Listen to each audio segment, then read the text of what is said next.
Buenas tardes a todas y todos. En nombre de la Diplomatura Universitaria en Formación Política para la Integración Regional Latinoamericana, les damos la bienvenida a esta nueva clase que se titula La integración regional en la encrucijada del mundo actual, el Mercosur en perspectiva. En el día de hoy tenemos el agrado de presentar al doctor Rafael Carvalho de Vasconcelos, abogado, consultor, profesor titular de Derecho Internacional Público por la Universidad del Estado de Río de Janeiro, profesor asociado de Derecho Público por la Universidad Federal Rural de Río de Janeiro. Rafael posee dos doctorados en Derecho, uno por la Universidad de San Pablo y el otro también por la Universidad del Estado de Río de Janeiro, dos universidades muy prestigiosas. Y tiene más de 20 años de experiencia en derecho internacional, comercio internacional, arbitraje, derechos humanos, derecho ambiental y transición energética. Entre 2012 y 2016 desempeñó el mandato brasileño de la Secretaría del Tribunal Permanente de Revisión del Mercosur, con responsabilidades administrativas, políticas, diplomáticas y judiciales. El doctor Rafael también integra la lista de árbitros para disputas comerciales de la Unión Europea y recientemente elaboró y suscribió el dictamen internacional de especialistas en derechos humanos que cuestionó la imposición de vigilancia electrónica a Cristina Fernández de Kirchner. Es un honor para nosotros poder contar con tu presencia, Rafael, para que nos ayudes a pensar un poco la institucionalidad y los desafíos del Mercosur en el mundo actual. Estuvimos viendo a lo largo de la diplomatura que el mundo se está reconfigurando, que hay tensiones comerciales, tecnológicas, geopolíticas, y la verdad es que nos venimos preguntando qué podemos hacer desde esta región para fortalecernos, para aprovechar esta situación. Y bueno, muchas veces ahí vemos que entran en escena las instituciones como el Mercosur y debatimos si hay que reformarlas, hay que eliminarlas, hay que fortalecerlas. Así que nada, con ese disparador ya mismo te dejo la palabra y te agradezco nuevamente que estés acá con nosotros. Boa noite, pessoal. Então, é para eu falar português, não é? Com vocês. Ah, eso es para asustar a la gente, para que piensen que yo no hablo español como un argentino, ¿no? Habla perfecto español, eso me faltó de aclarar, entre otros O idiomas. sea, o sea, me voy a, no sé, me voy a todas las partes de Latinoamérica y cuando empiezo a hablar, la gente dice, ¿qué pasa con este brasilero que habla como los argentinos? Es como un portuñol con acento de Río de la Plata y ahí me empiezan a preguntar cosas, o sea, ¿qué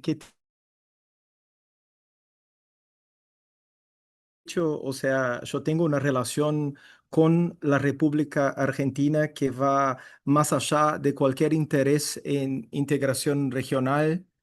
Eh, yo siempre comento que cuando el avión baja a Ezeiza y salgo del aeropuerto, yo tengo una sensación de casa, o sea, llegué en un lugar en donde me siento de verdad como si estuviera en mi casa.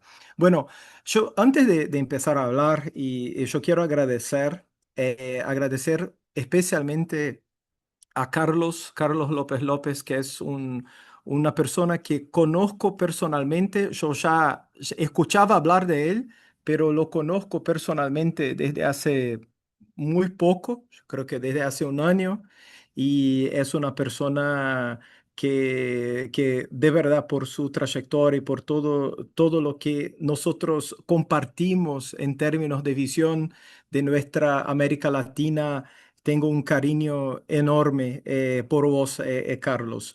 Y saludar a mis amigos Martín, Alejandra, Javier, que los veo acá, que son personas que compartimos ahí momentos interesantes también en el último año. Quiero saludar la iniciativa de esta diplomatura. Me parece que es muy importante formar a la gente e informar a la gente respecto a las cuestiones que muchas veces son cuestiones muy académicas, que vienen en discursos muy cerrados, y yo comentaba con Martín que vengo hoy a hablar con ustedes desde una perspectiva menos académica y más intentando tratar de temas que son temas muy importantes y teóricos que tienen que ver con el derecho internacional, con la política internacional, con la integración regional, pero desde una perspectiva un poco más para debatir los temas y no para dar cátedra acá. Entonces, bueno, yo tengo un PowerPoint que voy a compartir con ustedes. A ver, acá, así. Y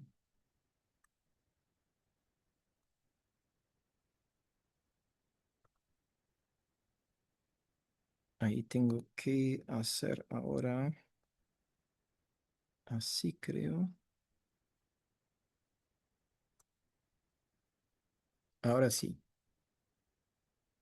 Se ve, ¿no?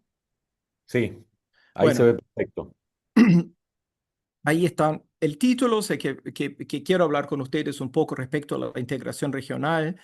Y bueno, yo quiero empezar hablando del mundo actual, o sea, de las cosas que nosotros vemos y escuchamos y cuando prendemos la tele, muchas veces me asusta porque nada de lo que yo imaginaba en los 90 o hace 15 años, o casi nada se concretó. O sea, estamos ahí en muchos momentos intentando ver qué vamos qué va a sobrevivir del derecho internacional y del orden internacional al final de esta jornada que estamos enfrentando en este momento. Y para ilustrar, para más o menos traducir en una imagen la sensación que tengo cuando es un tema que Martín decía que yo trato del derecho internacional. O sea, el derecho internacional es mi vida desde los años, de los finales de los años 90. O sea, y tuve la oportunidad de trabajar en muchas cuestiones que tienen que ver con el orden internacional. Y cuando yo escucho el noticiero y leo a un periódico que trata de algún tema actual, es así que me siento. Esta imagen más o menos, y es una imagen que para ustedes no dice mucho, pero para los brasileros esta imagen es una imagen muy importante. No sé si ustedes escucharon que el 2019 el Museo Nacional de Río de Janeiro prendió fuego. Y lo que pasó es que la sensación de todo el país cuando mirábamos a las imágenes del museo era la sensación de este señor, que es un profesor de la Universidad de Río de Janeiro, que trabajaba en el museo con los temas y estaba ahí muy involucrado a los temas del museo. Y esta foto es una foto que recorrió el país a lo largo y a lo ancho y la gente reconoce como la foto de la destrucción de la memoria, como la foto de la desesperación con algo que nosotros tenemos mucho cariño y mucha atención. Y es la sensación que tengo yo cuando miro al derecho internacional hoy. O sea, el orden internacional para mí es el Museo Nacional de Río de Janeiro, que está de esa forma. O sea, está el fuego arde muy fuerte y no es el momento ni de enfrentarlo. Es el momento muchas veces que nosotros, que somos las personas que trabajamos con el orden internacional, es el momento muchas veces de mirar a lo que está pasando para intentar crear estrategias para la reconstrucción. Y eso es algo que yo quiero empezar con esta imagen y con estas palabras, porque muchas personas que no son personas que trabajan con el orden internacional, que trabajan con los temas internacionales y que muchas veces llegan a mí y me preguntan, Rafael, ¿y Naciones Unidas no hace nada respecto a eso? Y no se puede hacer nada respecto a eso. Y yo siempre contesto diciendo no, o sea, la estructura internacional y la institucionalidad internacional no está organizada lo suficiente para responder a los desafíos que se presentan al mundo actual.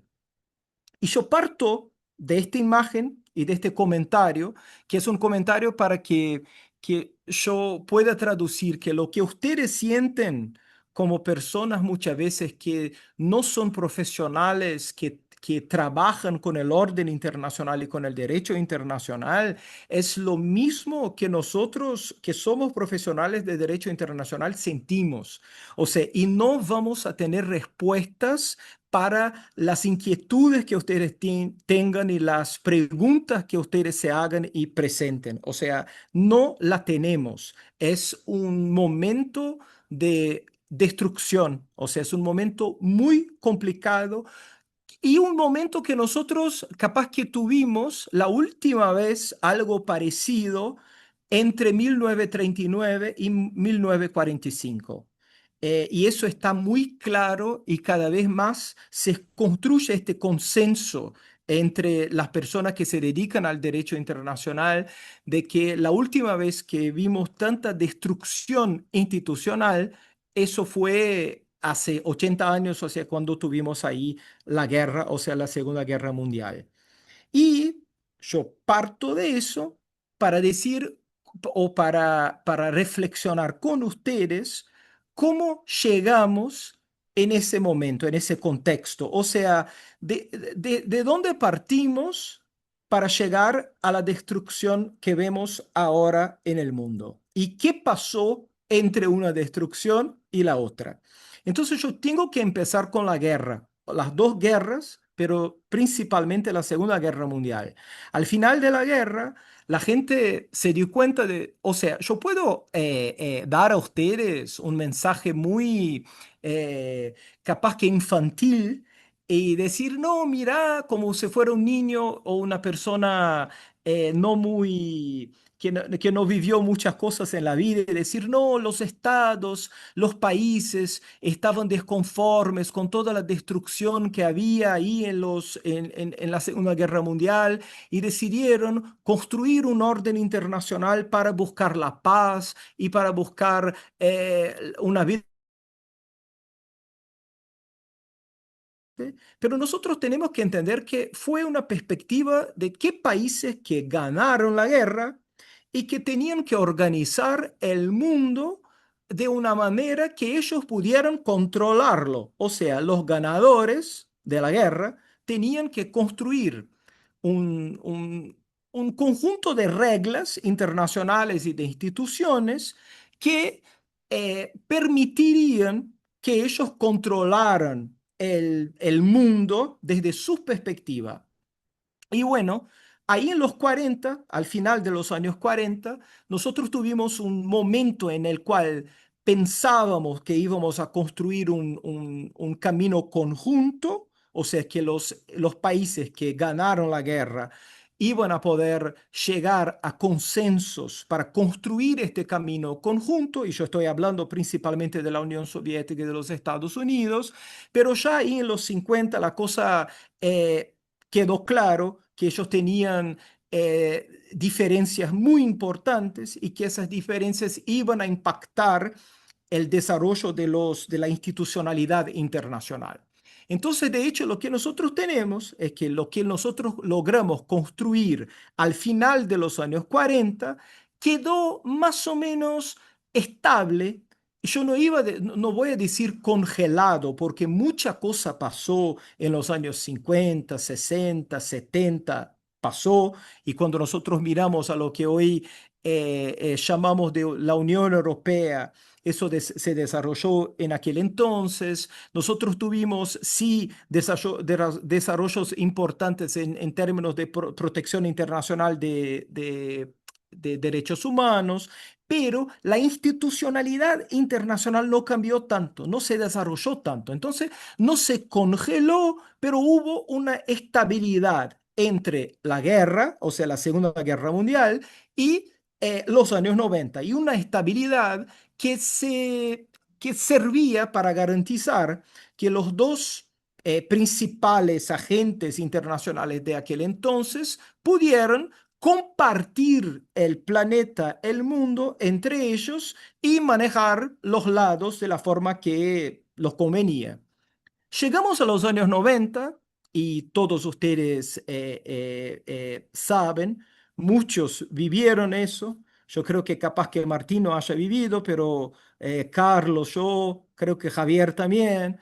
Yo me acuerdo cuando cayó el muro de Berlín, o sea, cayó el muro, el año siguiente vino la reunificación de Alemania y el 91 el fin de la Unión Soviética. Este proceso del final de los años 90 concretó la victoria de la visión occidental europea. Y yo no digo que era una victoria del capitalismo en contra del comunismo, el socialismo, no es eso. La visión institucional o las demandas institucionales occidentales, de la Europa occidental y de los Estados Unidos, se impusieron en este momento, porque había ahí claramente un desplome del otro lado, o sea, se desplomó el otro poder y la Europa occidental y los Estados Unidos lograron, o sea, apropiarse de la institucionalidad. Entonces tuvimos en los años 90 un desarrollo importantísimo de la institucionalidad internacional. Y lo que yo digo de la institucionalidad internacional que nosotros conocemos hoy. Ustedes se pueden desafiar a ustedes, si piensen alguna nacional, y yo les voy a decir que este órgano o esta organización internacional, si no surgió en los 90, tuvo un desarrollo institucional muy importante en los 90. Y estoy hablando de la Organización Mundial del Comercio, que no existía. Había un acuerdo que se convirtió en una organización internacional en 1994. El sistema interamericano, la Corte Interamericana, la Comisión Interamericana, el desarrollo, cómo eso se concretó, se estabilizó. Y estoy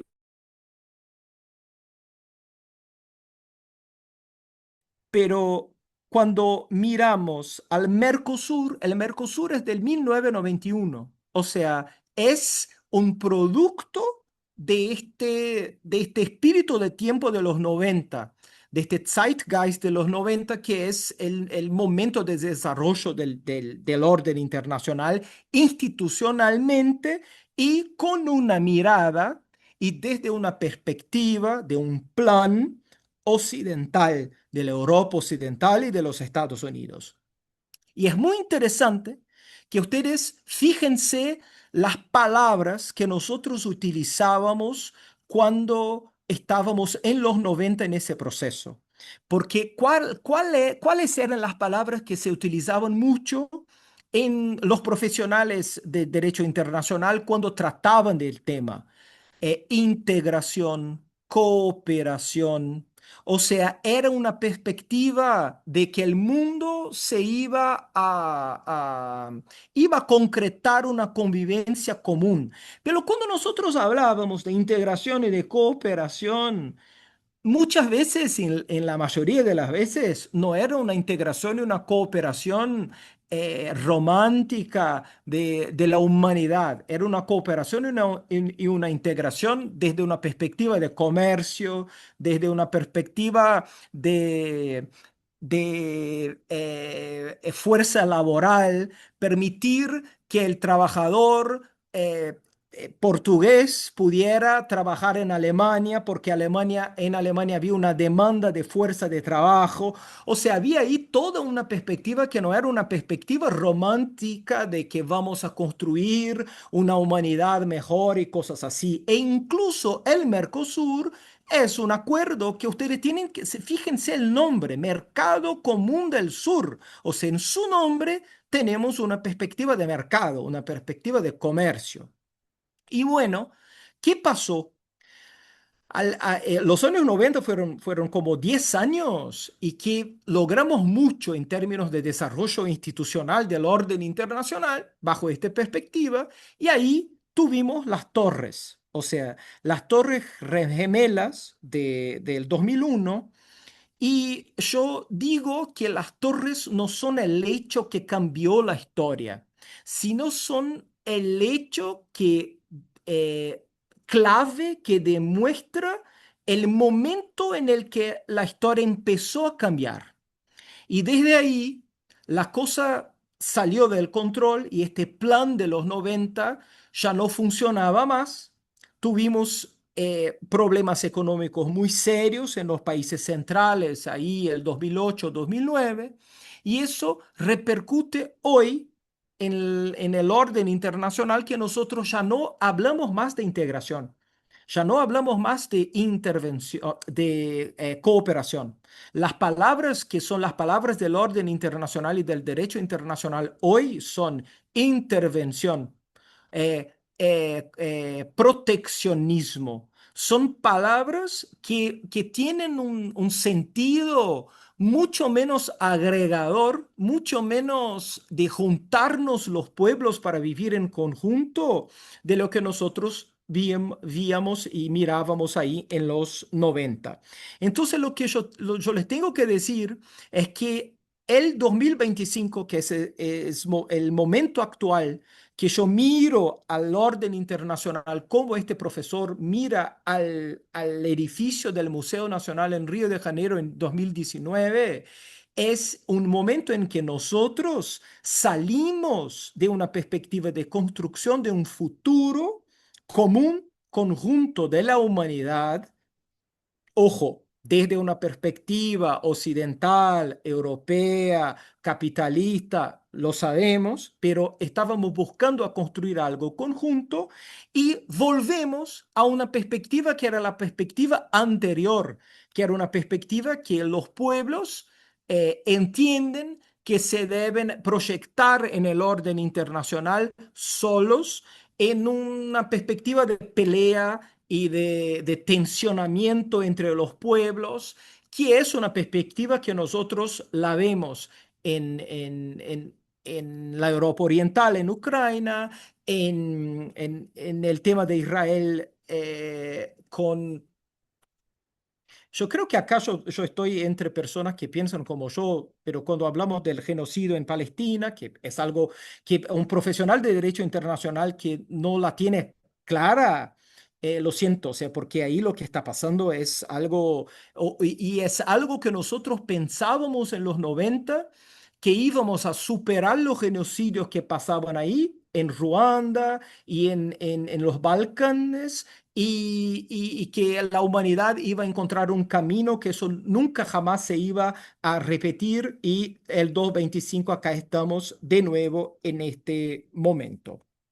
Y bueno, cuando yo avanzando en esta cuestión y me poniendo en la perspectiva de este profesor que miraba el edificio, nosotros es muy, por la experiencia de una persona que trabaja desde hace mucho con el derecho internacional, tenemos las dos perspectivas que son las más comunes hoy al tratar del orden internacional.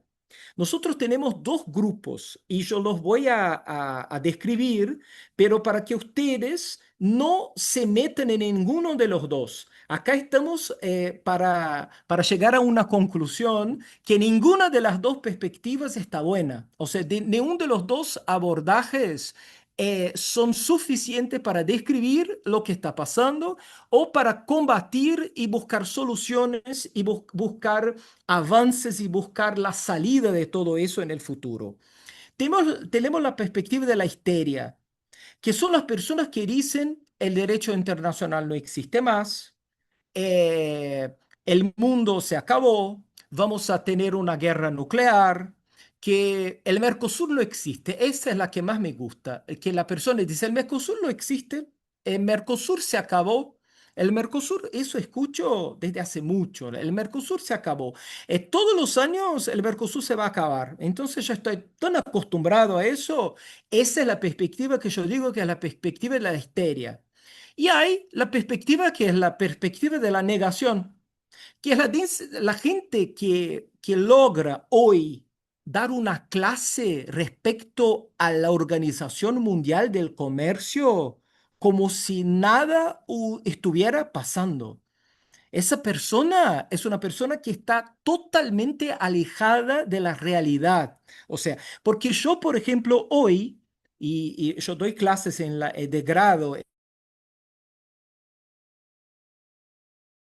Llego a la Organización Mundial del Comercio, yo empiezo diciendo que es todo, hoy es todo una gran ficción, que eso no existe en ese momento, que está todo congelado, paralizado, porque yo no voy ahí a tratar de decir a los chicos en una perspectiva negacionista que está todo bien y que las cosas, las instituciones funcionan con normalidad. Eso no es verdad. Entonces nosotros tenemos que encontrar un equilibrio. Y eso es lo que yo busco en pensar como un mensaje para ustedes. Equilibrio. ¿Y qué sería una perspectiva de equilibrio? No negar y no actuar como si los problemas no existieran, pero no pensar que caminos o alternativas o que no tenemos formas de construir estrategias para combatir los desafíos que se presentan y los problemas que se están presentando. Entonces, lo que yo siempre trato de decir a mis amigos y a la gente que... Rafa, Y tenemos perdón una que te perspectiva... interrumpa.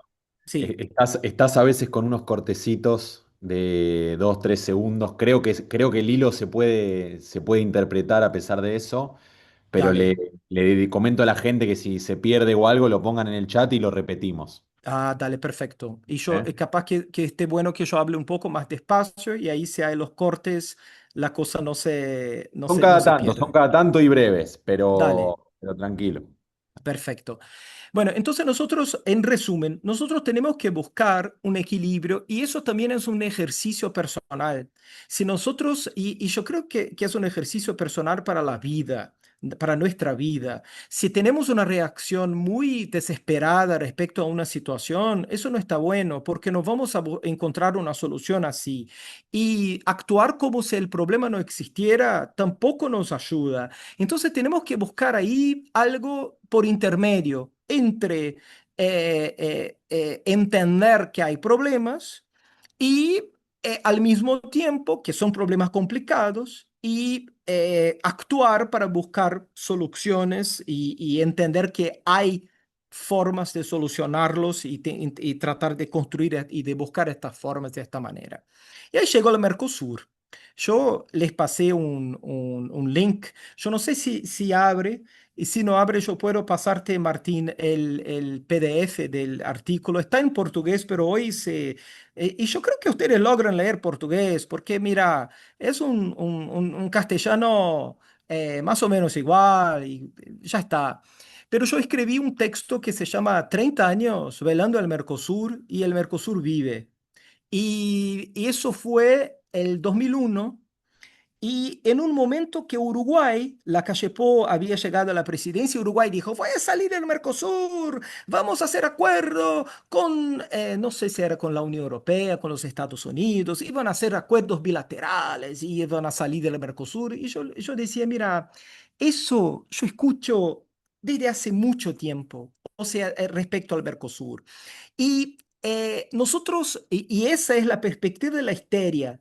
O sea, es la perspectiva de la gente que dice el Mercosur se acabó, el Mercosur no existe, el Mercosur no tiene futuro y Bolsonaro va a salir del Mercosur, Uruguay va a salir del Mercosur, Milei va a salir del Mercosur y están todos ahí. Seguimos con el Mercosur vivo.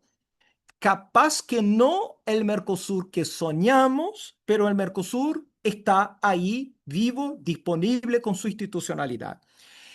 Y eso, la perspectiva de histeria en el Mercosur es la más presente, pero hay también la perspectiva de negación. Yo conozco a gente que piensa que está todo muy normal y nosotros tenemos que decir que desde hace unos 10 años más o menos, que nosotros no logramos avanzar de forma sustancial con nuestra integración regional.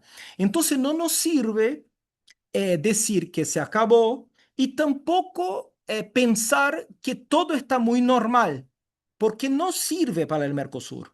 Nosotros tenemos que pensar, mira, hay amenazas, las amenazas a la integración regional nuestra se vienen y se van, pero la institucionalidad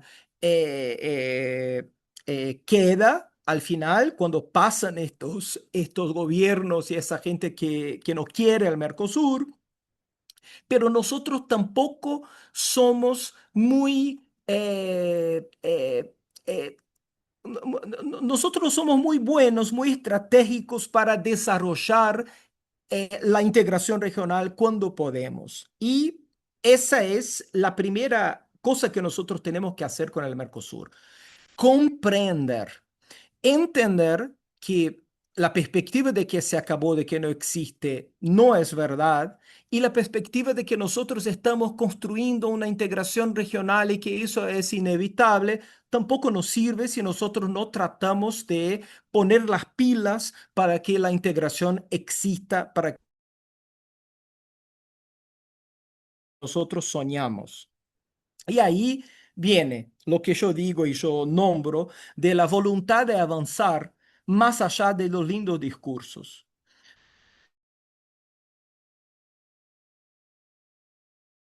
Mercosur, que los presidentes, que son presidentes que nosotros los queremos, ¿no, Carlos? Hablaban cosas hermosas respecto a la integración regional. Salían de ahí con propuestas de que nosotros íbamos a hacer, construir y que íbamos a desarrollar y que íbamos a lograr todo lo posible y cuando llegábamos ahí en el momento de concretar las cosas no salían del papel y no salían de los discursos. Entonces, nosotros tenemos que hacer una reflexión también que es muy interesante eh, criticar a los gobiernos que están en contra de la integración regional latinoamericana, que están en contra de la construcción de la patria grande, que están en contra a que Brasil y Argentina estén cercanos y puedan como desarrollar cosas conjuntas, pero cuando nosotros tenemos la oportunidad, nosotros tampoco nos ponemos las pilas para que eso avance de una forma contundente y concreta.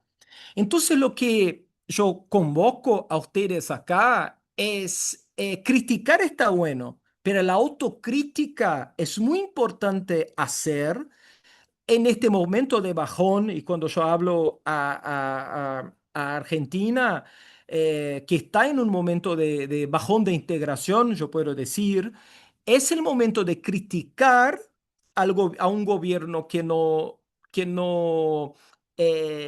impulsiona la integración regional, pero también de hacer una autocrítica para que cuando llegue el momento de avanzar, tengamos propuestas concretas de avance y logremos llegar a cuestiones comunes. Yo digo, por ejemplo, si yo, que me encantaría vivir a Buenos Aires, pero yo tengo un montón de trabas que me complicarían muchísimo salir de Brasil y construir una vida en Argentina. A empezar de mis títulos, por ejemplo, de grado. que no son automáticamente reconocidos o de posgrado que no son automáticamente reconocidos. No es así que yo me vaya a la Argentina y diga voy a vivir acá. No, yo tengo que hacer una solicitud de residencia para intentar para tener una autorización del gobierno argentino para tener, yo digo que yo quiero, y ahí va el momento anecdótico, y yo digo eso, mi esposa se queda toda roja, que mi hija, nosotros la concibimos en Rosario, en Argentina. Entonces es argentina por concepción. Entonces yo voy a hacer una demanda en la Corte Suprema Argentina para crear el hipótesis de la nacionalidad por concepción y extensiva a los padres para que yo tenga ahí mi nacionalidad también argentina. Aparte del chiste, es muy complicado. ¿Y por qué no avanzamos en eso? ¿Por qué no ponemos las pilas y avanzamos? Todo bien. Entiendo que hay sectores que van a ser muy afectados, pero para que un argentino venga a vivir en Brasil, para que un brasilero se vaya a vivir en Argentina, ¿por qué mantener tantas trabas y cosas así? Otras cosas, los documentos, ¿por qué ya logramos uniformizar la patente de los autos? Pero podríamos uniformizar los documentos, el pasaporte, o sea, tener un sistema común de identificación. Podemos avanzar en muchas cosas. ¿Y por qué no lo hacemos? Estoy tratando acá de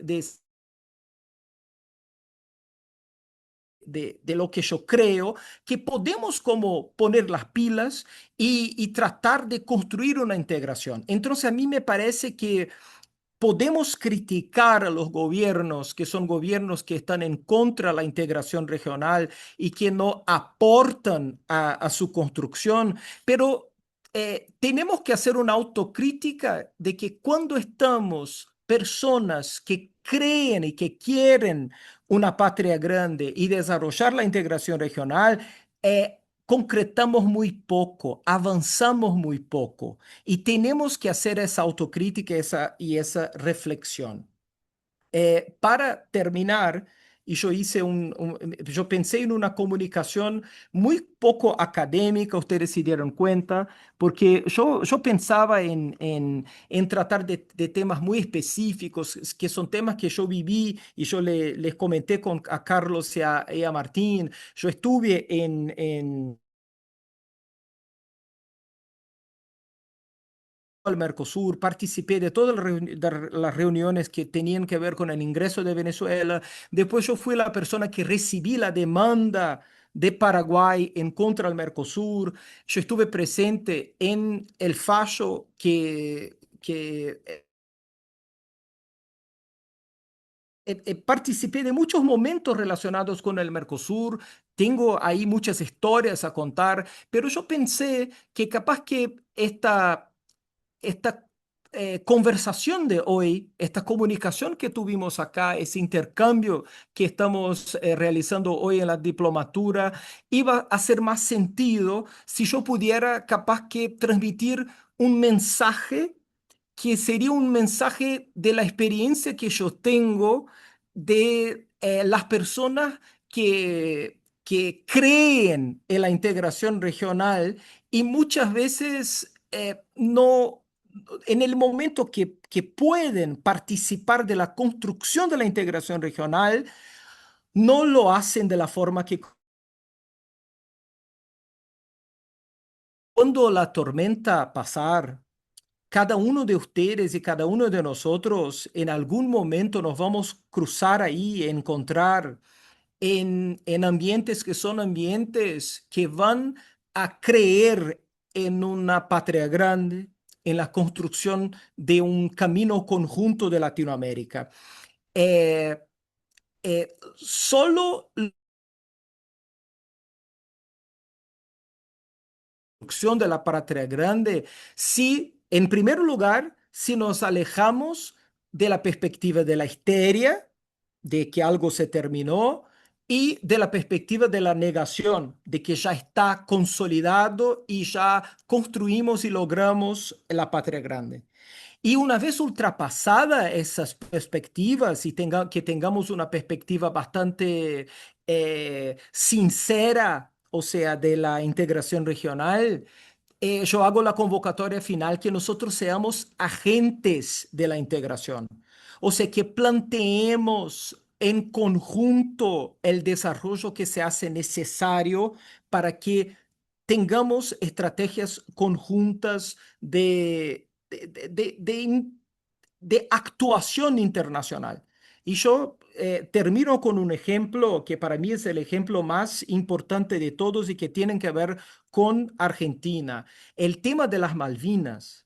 Ese es un tema que para mí debería ser un tema, no un tema argentino, pero un tema latinoamericano. Debería ser un tema brasilero, de que el Estado brasilero tuviera una perspectiva de defensa de los intereses de Argentina soberanos en las Islas Malvinas. Y eso sí, son actitudes que nosotros tenemos que pensar. Y si Brasil tiene otro interés, que también es un interés político, que tienen que ver con estados afuera de nuestra región, que Argentina asuma estos intereses como suyos también. Yo creo que así son con esas actitudes, presionando a nuestros gobiernos para concretar, para facilitar la integración regional, para construir medios de tránsito entre nuestros países, más facilidades. Eso es que nosotros tenemos que buscar. Entonces, yo quiero agradecer Carlos, Martín, Javier, Alejandra por la invitación. Espero que al final hoy de esta conversación, que yo tenga personas que no tengan ni la perspectiva de negación, tampoco la perspectiva de histeria respecto al orden internacional y que se pongan las pilas para ser agentes de la integración regional, buscando defensores de un futuro común latinoamericano, empezando por nosotros acá en Brasil, que somos países hermanos. Y eso sirve para ustedes también. Nosotros somos países hermanos porque aparte de todos las peleas que nosotros nos gastamos a veces con el fútbol y cosas así, somos hermanos porque el hermano no se elige. Los amigos se eligen, pero los hermanos no se eligen. Estamos condenados a estar juntos por todo siempre. Y es eso. Con eso, muchas gracias.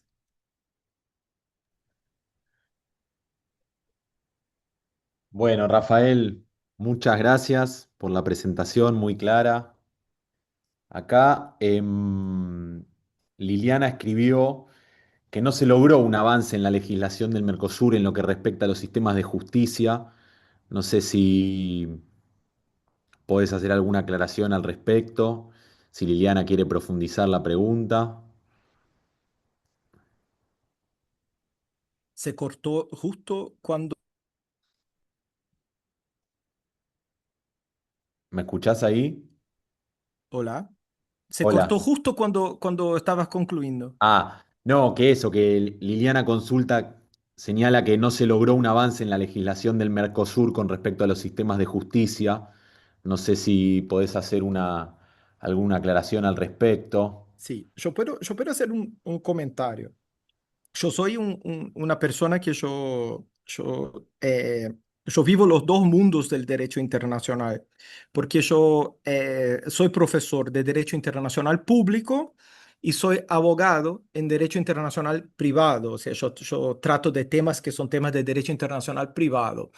Y eh, yo siempre escucho de la gente que trabaja con derecho internacional público que el Mercosur está congelado desde el 2015. Y eso yo reproduje eso recién, o sea, cuando hablaba, yo decía que no había un desarrollo de los temas del Mercosur.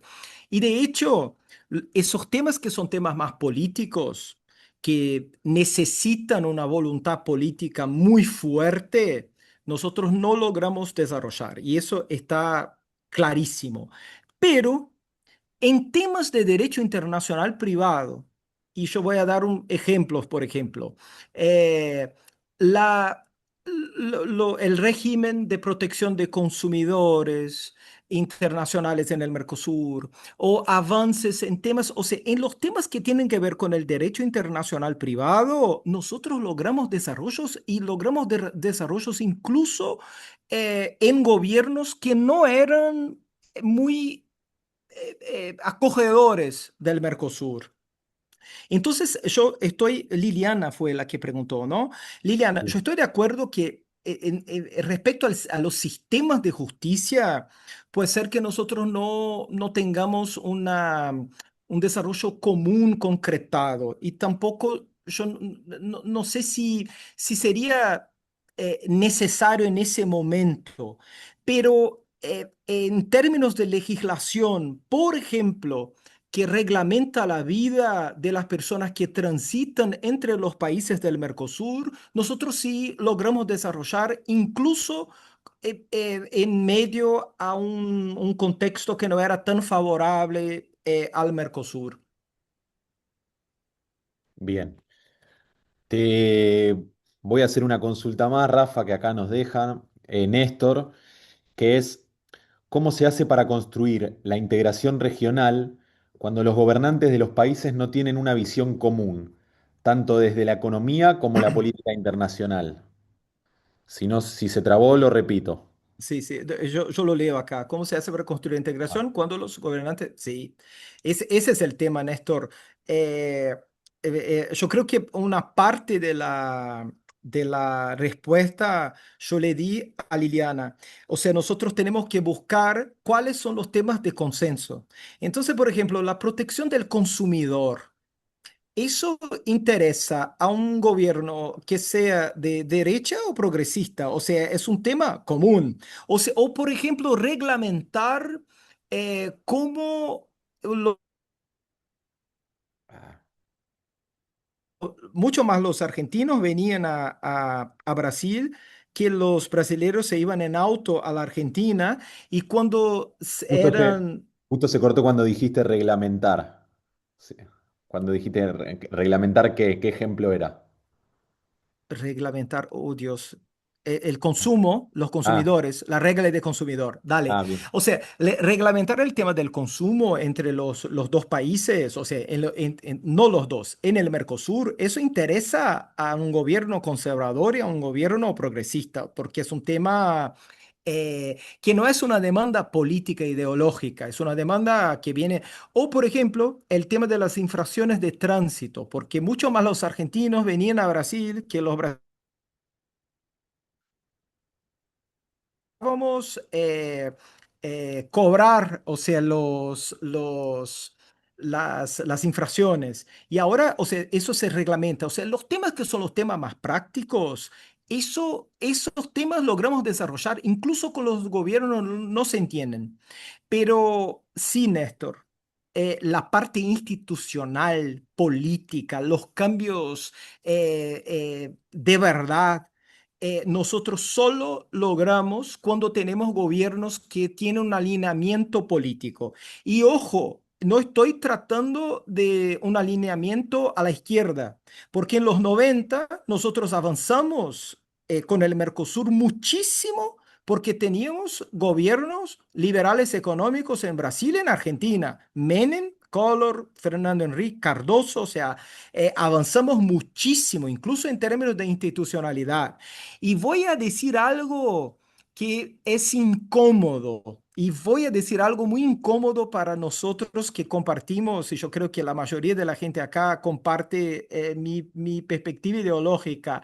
Avanzamos más con la derecha en los 90 que con el progresismo en los años de la ola roja. O sea, porque cuando estaba Mujica, Cristina, Lula, Dilma y todo, e incluso con Lugo, que tuvimos una oportunidad que era espectacular de hacer el gran avance del Mercosur, no lo hicimos como deberíamos quizás, porque estoy de acuerdo que muchos sectores internos presionaban y no permitían, estoy de acuerdo, pero hubo ahí también un poco de, yo no sé si hubo ahí una perspectiva de que eso era definitivo y que podríamos hacerlo con tranquilidad. A mí me parece que era un poco eso, que era un momento que no se iba a terminar así tan rápido y podíamos como, y eso capaz que sea uno de los enseñamientos que tuvimos ahí. Si la tenemos la oportunidad, la tenemos que agarrar y dejamos para el futuro hacer los arreglos que sean necesarios. Bueno, Rafael, muchas gracias. Queremos agradecerte de parte de todos en la O sea, diplomatura. muchísimas gracias. Era un gusto estar entre argentinos, que yo me siento, me dicen transargentino, che, porque de tanto que yo me siento bien entre argentinos. Entonces, así que nada, o sea, gracias por la invitación, Carlos, Martín, Javier, Alejandra. Es un gusto estar acá y pronto nos vamos a ver ahí en persona. Dale, Eso Bueno, esperamos y un abrazo un enorme. saludo a todos. abrazo fuerte, Chau, gracias. chau.